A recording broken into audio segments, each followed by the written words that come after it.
Hello दोस्तों, मैं वाना श्रीवास्तव। आप लोगों का मेरे चैनल हमारी संस्कृत में स्वागत है।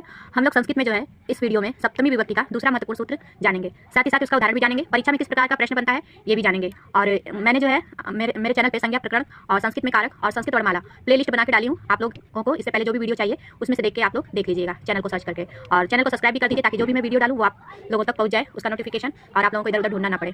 तो चलिए शुरू करते हैं आज का वीडियो, और पूरा देखिएगा क्योंकि पूरा जब हम देखेंगे तभी उसका जितना इंपॉर्टेंट फैक्ट है वो सब हम जान पाएंगे। तो आज हम सप्तमी विभक्ति का दूसरा महत्वपूर्ण सूत्र जानेंगे। हमारा सूत्र है आज का सप्तम में अधिकरण च।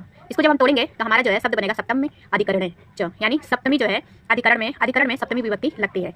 तो इस सूत्र के अनुसार अधिकरण यानी जो अधिकरण किसको कहते हैं? आधार। जो आधार है हमारा तीन प्रकार का, औपश्लेषिक आधार, वैषयिक आधार और अभिव्यापक आधार। मैं पिछली वीडियो में आप लोगों को अच्छे से बताई हूँ, आप लोग देख लीजिएगा। जिसको नहीं मालूम है वो लोग चैनल को सर्च करके प्लेलिस्ट में जाकर देख लीजिएगा, तब आपको अच्छे से समझ में आ जाएगा कि आधार के प्रकार कितने हैं। सप्तमी विभक्ति में आधार के तीन प्रकार हैं, औपश्लेषिक आधार, वैषयिक आधार और अभिव्यापक आधार। औपश्लेषिक आधार जो है जब हम भौतिक वस्तु से संबंधित है, जिसका अर्थ होता है चिपका हुआ, यानी जिस वस्तु से हम चिपक कर बैठे हैं वो औपश्लेषिक आधार है और उसे हम देख सकते हैं। वैषयिक आधार बुद्धि के स्तर का है, जिसे हम महसूस तो कर सकते हैं, उसे मतलब देख नहीं सकते हैं, उसको हम अपने बुद्धि ज्ञान से ही समझ सकते हैं। तीसरा हमारा अभिव्यापक आधार है, जिसमें जो है दो वस्तु जो होगी एक ही साथ होगी। जो पूरी वस्तु होगी उसमें एक वस्तु हमेशा विद्यमान रहेगी, जैसे मक्खन में घी है और तिल में तेल है, और जो हमारा जो शरीर है उसमें जो हमारी अंतरात्मा है वो विद्यमान है, यानी वस्तु हमेशा एक साथ ही रहेगी, तो वो अभिव्यापक में जाएगा।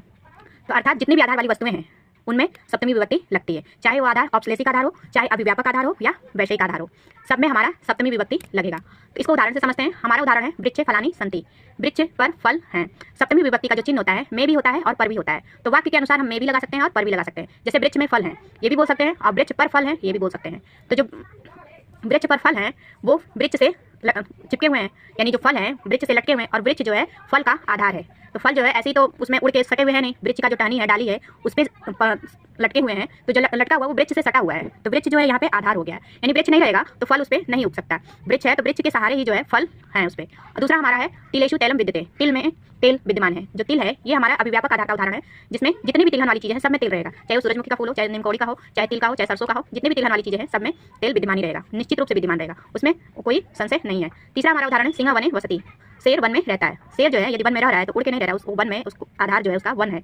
तो जहाँ हम जिस चीज़ में रहते हैं या जिस चीज़ से हम पे बैठते हैं वो हमारा आधार होता है। तो यहाँ पे जो शेर का आधार है रहने का वो वन है, तो इसलिए वन में जो है हमारा सप्तमी विभक्ति लगा है। तो वृक्ष फलानी संति ये हमारा जो है औपश्लेषिक आधार हो गया। सिंह वने वसति ये भी हमारा औपश्लेषिक आधार हो गया है। तिलेषु तैलम विद्यते ये जो है हमारा अभिव्यापक आधार माना जाएगा, उसके अंतर्गत उदाहरण आएगा। और मोक्ष इच्छा स्थिति यानी हमारी मोक्ष की इच्छा है, ये हमारा वैषयिक आधार पे आएगा। तो चलिए इसको जानते हैं कि इससे प्रश्न किस प्रकार का प्रश्न बनता है। पहले तो हमारा सप्तमी विभक्ति का पहला महत्वपूर्ण सूत्र बनता है कि सप्तमी विभक्ति में के जो आधार हैं वो कौन कौन से हैं। तो आधार जब पूछेगा तो उसमें हम बताएंगे तीन आधार है, औपश्लेषिक आधार, वैषयिक आधार, अभिव्यापक आधार। दूसरा प्रश्न हमारा ये बनता है कि उदाहरण दे देगा और पूछेगा कि इसमें कौन सा आधार है। जैसे तिलेषु तैलम में जो है अभिव्यापक आधार है,